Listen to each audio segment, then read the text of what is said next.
Thank you. Our next speaker is Luke Abraham. He is a Senior Research Associate at the Department of Chemistry here. And his talk is going to be how to do virtually everything with the MetOffice model, unified model. Thank you. Thanks very much. So I'm part of the National Centre for Atmospheric Science. Some people which are based here in Cambridge. So we use the unified model for all of our work. So I'll talk a little bit about developing code for the unified model, although not very much, because I did talk about that quite a lot last time. I'll talk about what I mean by virtually everything, and then what I mean by everything before wrapping this. So developing code for the unified model. There's approximately 900,000 lines of code, which are mainly Fortran. 100,000 lines have vanished in the past year because they removed one of the dynamical cores, which made things a bit simpler. There's over 200 active developers, and it's used operationally daily for weather forecasts and climate modelling. So not BBC anymore, but other television channels are being used for MetOffice. It can be run either regionally, so you kind of can run a domain over the UK or over Europe or Africa or Afghanistan or something like that, or you can use it for global configurations for longer times. So kind of global configurations are often around 100 kilometre grid spacing, and then you can run 100 meters, or people are talking about running even higher resolution regionally. It uses a graphical user interface which is called ROSE, and a scheduling system called Silk, which was developed in New Zealand. And it basically has subversion repositories for all the main code, and this has a wrapper around it called FCM, which does a few extra things other than subversion, but it's essentially subversion. And most of the development work is done by the MetOffice in-house. There are some exceptions, so these are a couple of projects I'm involved with, but there are others. So the United Kingdom Chemistry and Aerosols project, which has been around for over 10 years now, is a collaboration between several universities and the MetOffice. So often a lot of the development work for the different chemistry and aerosol schemes are done in universities, and then the MetOffice kind of run operationally a subset of these. And then recently there's this Paracon project on improving representation of convection in the model, which again is joint between NERC and the MetOffice. So in terms of the development process itself, it's quite straightforward.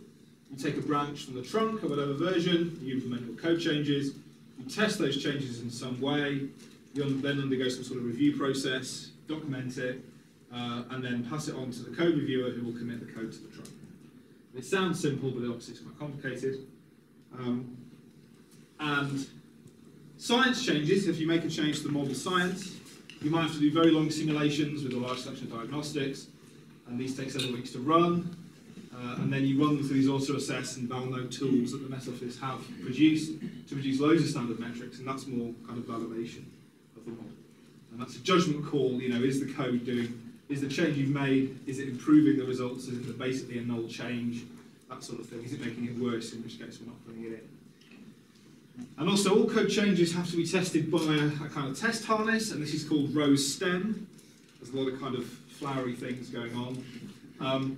And these standard tests compare against known good output, or KGO. So this isn't saying that the output is true, it's merely saying that we think it's good. It's no better than that. And you might make a test that breaks KGO. You might make a change that breaks it in the test, and you then have to say, I meant to do that, that's intentional, I fixed a bug. It might be unintentional, and then you have to go away and work out why you broke it. And if you're intentionally breaking it, you then have to justify why you've broken it. So for an example, a UKCA job with chemistry and aerosols in takes 7 minutes to run one model day on 144 cores and needs 112 gigs of memory. And that's kind of that's in the standard resolution that we write with. And the key thing is, in these tests, is you must be able to show that your change works when turned on and doesn't break anything when turned off. And that's the kind of minimum requirement to get code in. And then there's other bits on top to involve how good is the change and that sort of thing. So in terms of the resources the MetOffice have, they've got about 8 people in the systems team, and then the science teams provide support for various configurations. There's support for pulsated models, optimization. There's a whole tape archive system they have that has a support team. In terms of ROSE STEM itself, there's 83 different testing jobs currently at version 10.8, planned for version 10.8 for the UM. 61 of those were on the Cray supercomputer, 55 use the Cray compiler, one of them uses the Intel compiler, and 5 use the GNU compiler. There are 22 Linux tests, 1 Clang and 22 Intel. There's additional tests for making up restart files, and for coding standards and metadata and utilities, and creation of boundary conditions, and hundreds of tests that are there. And at a minimum, all changes will be tested with a standard set of tests that's called development. So you might pass all the developer tests, but of course your change might break a rather esoteric test that's just put there for somebody else. And then if that happens, you then have to maybe go and fix it, and that gets pulled out of the trunk and everything else. So this is what it looks like when you run row stem. These are groups of tests, which can be kind of broken down into individual bits. And you could look at it in a kind of graph view, where each of these little blobs is an individual thing that's going on. So grey means it's been completed, green means it's running, and kind of light green means it's submitted to run. If you get anything that's red, that means it's failed, and you have to go away and work out why it's failed. So this is actually 306 separate tasks, 76 are running the Atmosphere version of the UM. So UKCA involves all the UKCA tests and all the developer tests as well. But not all the tests, that would be even bigger. And in terms of what the Met Office have, they've got this science repository service, which contains this version repositories for all these various bits. So the atmosphere, the land surface, the radiation scheme, documentation, that sort of thing. There's a mirror, in case this goes down, they can still run. They've got their desktops they have, they've got some servers. There are these Silk servers that schedule the model to run, and there's loads of those. There's a big Spice Linux servers that they can run on. There are 3 supercomputers, so it's called the XCE, the XCF, and the XCS, with, what's that, 400,000 cores or something like that. There's a little tiny supercomputer here called the XCM, which was part of the Monsoon system, which is joint with NERC. That's actually going to be turned off from NERC at the end of this month. And then kind of right at the bottom there's this mass tape archive, which is kind of almost an infinite resource of storage where all the data can go, and you can pull bits off and do your validation notes and things like that. If we compare that to what NERC has, so academics and researchers, we still have access to this repository service, but we've got one system here which contains the mirror, the Rose kind of graphical user interface, and the Silk server, which is called Puma, which is providing UM access. That sits in Reading. And we have a couple of computers we can run on. There's Archer. We've got 23% of Archer, which is 120,000 cores. And we did have this Monsoon system, which was nearly 4,000 cores, but let's say at the end of this month that's going, and instead we're getting about 10% of the XCS-C, or the XCS, which is called the XCS-C for collaboration, so about 24,000 cores to run. There's a big data center at RAL. There's a bit of a cluster there. There's some post-processing service that's there, and we can access, for read-only, some of the tape archive that the Met Office have. But it's a bit of a hodgepodge, kind of. Puma is provided by NCAS, but Archer's up in Edinburgh. This is in the Met Office. This is at RAL. This is at the Met Office with a light path to here to get the data. Whereas the Met Office one, everything's all at the same site. So NCAS provides support for the UM, about 6 people, one of them's me. Systems are focused on more performing long simulations rather than model development, so access to row stem is limited, and we've got problems with Archer, with compiling, and the Silk server and Monsoon is really slow, and it's very frustrating. So what do I mean by virtually? By virtually I mean using a virtual machine to do UM development and testing. So the Met Office have set up a virtual machine that runs FCM rows and Silk, and the systems team have built using the UM on top of it, and I've been working to get UKCA on top of that. So the VM is available to download for free. You don't need an account or anything, but if you want to run the UM, you need an account with an SRS service. And I think it'd be useful for a number of reasons. One would be developing changes, because it's quite a fast turnaround time, especially with the queues. Debugging, so you can compile with rigorous compiler settings. This is using G4tran, which is the only compiler we can use on the VM, because it's free. And this is good if your code fails within a few time steps, because you can't run for long runs. due to the fact you're running it on a laptop or something like that. And I also think it's useful for training, and if I've got time, I'll mention that briefly. So to run a basic job, you need about 3 gigs of memory. My thoughts were that UKCA would need, the memory would be the biggest problem. And that's because you need an extra 137 3D fields to be added to the restart file and even more arrays to appear at runtime. And if you remember, it needed 112 gigs of memory at standard resolution to run on the supercomputer. And we want to get it down to, say, running on a laptop or something like that. So what could we do? So if I look at the basic test suite, the job itself uses about 1.5 gigs to run.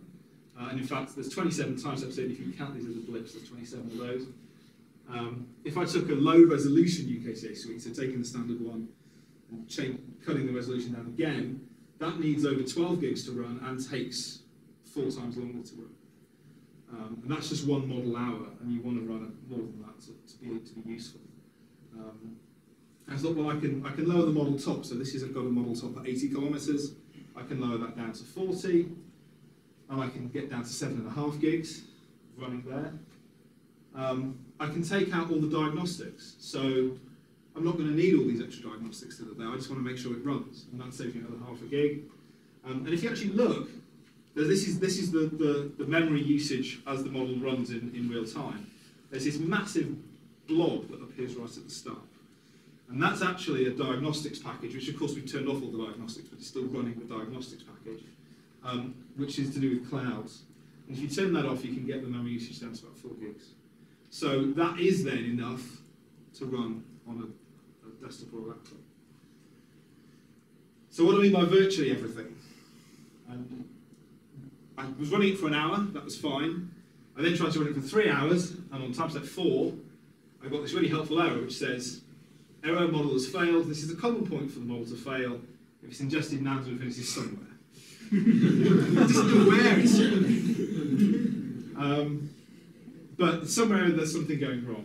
And it actually appeared to be with a UKCA routine, where the chemistry and aerosols are coupled together.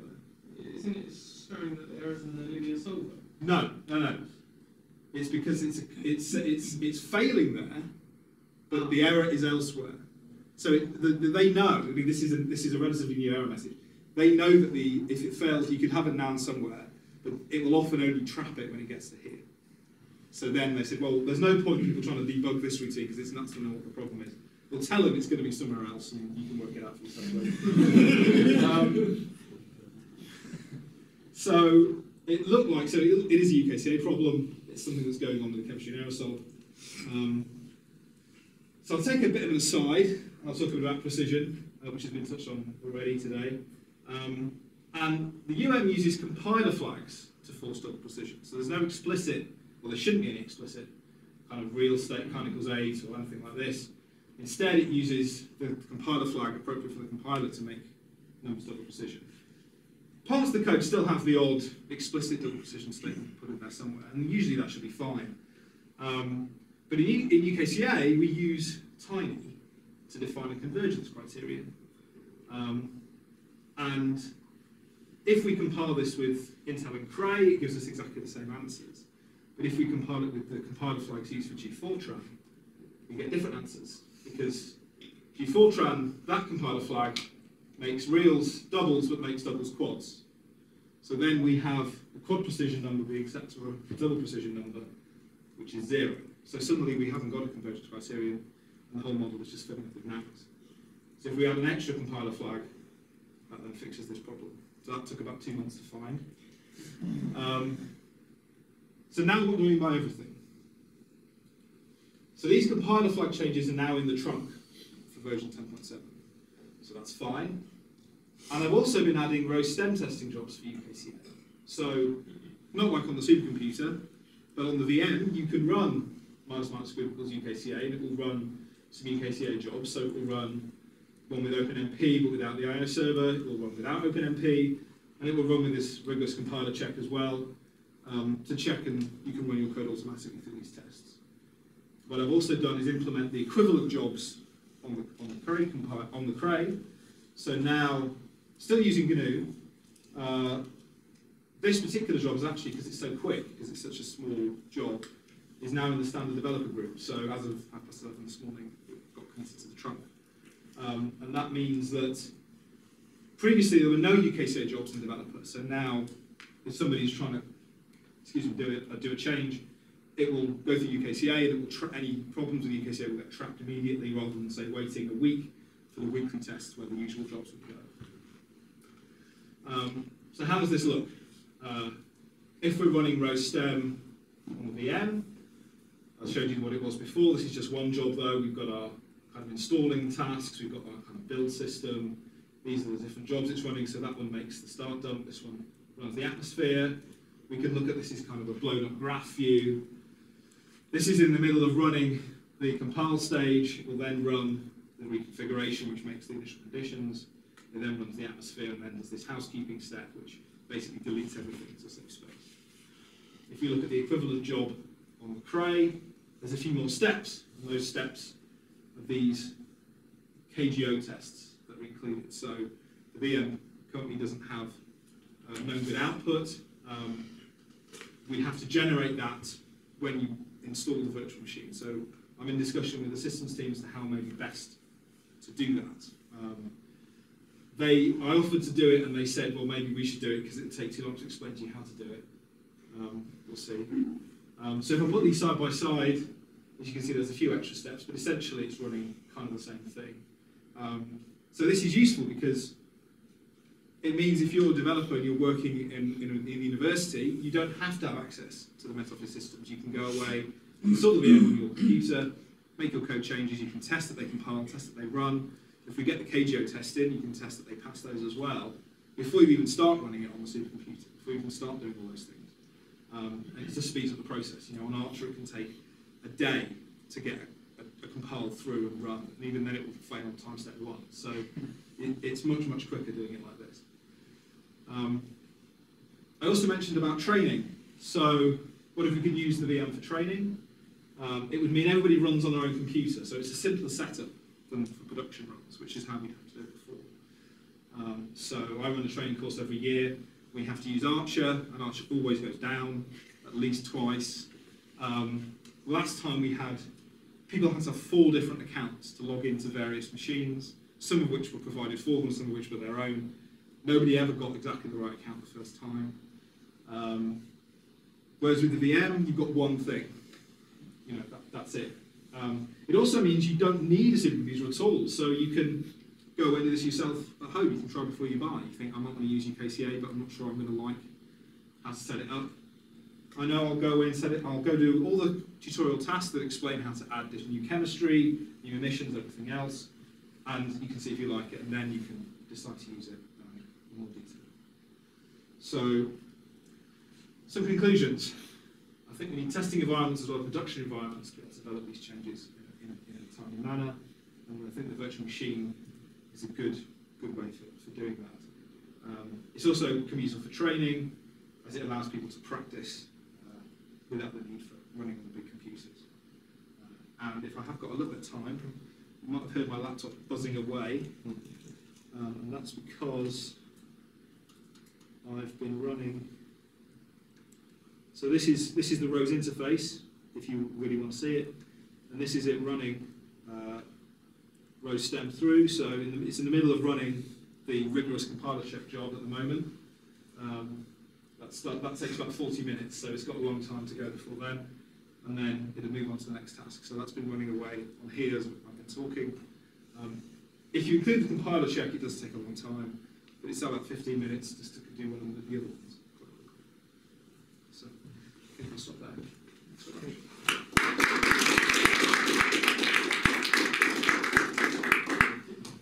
Any questions?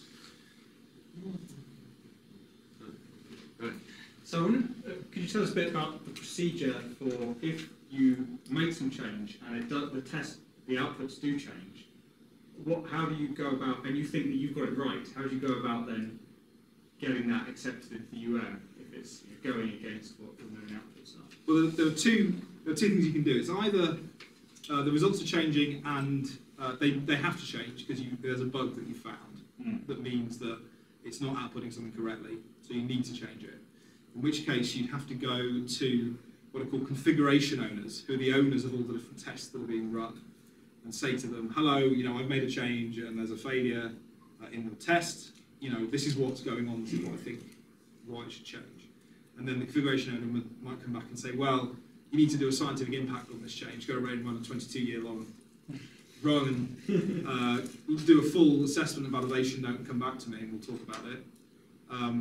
Other times I might be more generous and say, oh yes, that's a note, that's a bug, that should go. Of course, what you could do is put the bug fix in on a switch, so it would pass the tests incorrectly, but then you turn the switch on for running, meaning that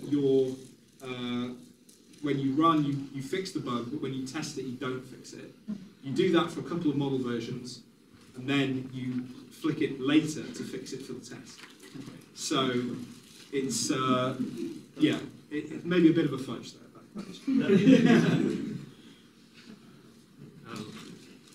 So you mentioned that there are multiple competing models. I was wondering, how do you, given that they have some variability in the output, you have internal tests, how do you validate which one's better? Do you have a feeling that, is your model winning compared to the pack in terms of predictions, or is that also... You mean comparing UM with other climate models and that sort of thing? So there are massive assessment exercises that get done.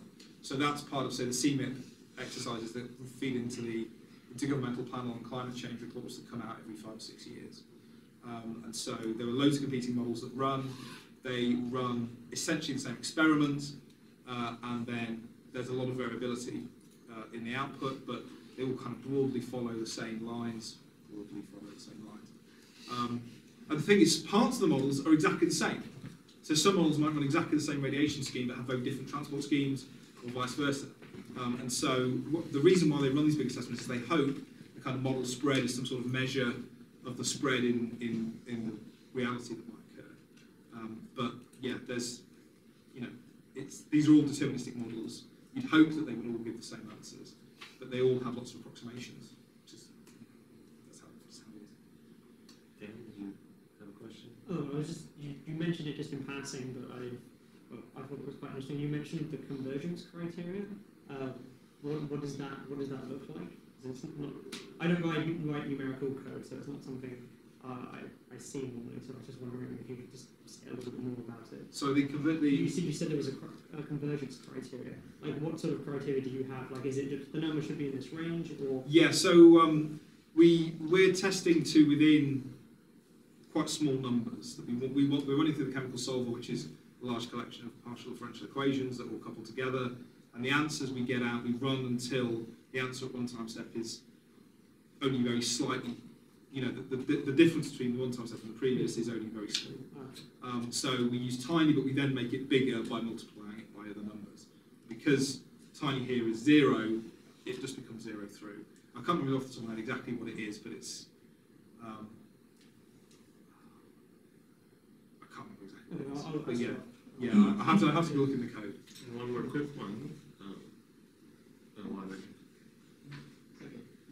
I was just going to ask how within a test you actually determine if you're failing or passing compared to the no good output. Is it just like every data point within some error rate, or it's exactly the same. Okay. So they're stored as 64-bit numbers. Okay. So if the two numbers are the same, it's classed as being the same. Okay. That's how they do it. All right. Thank you very much.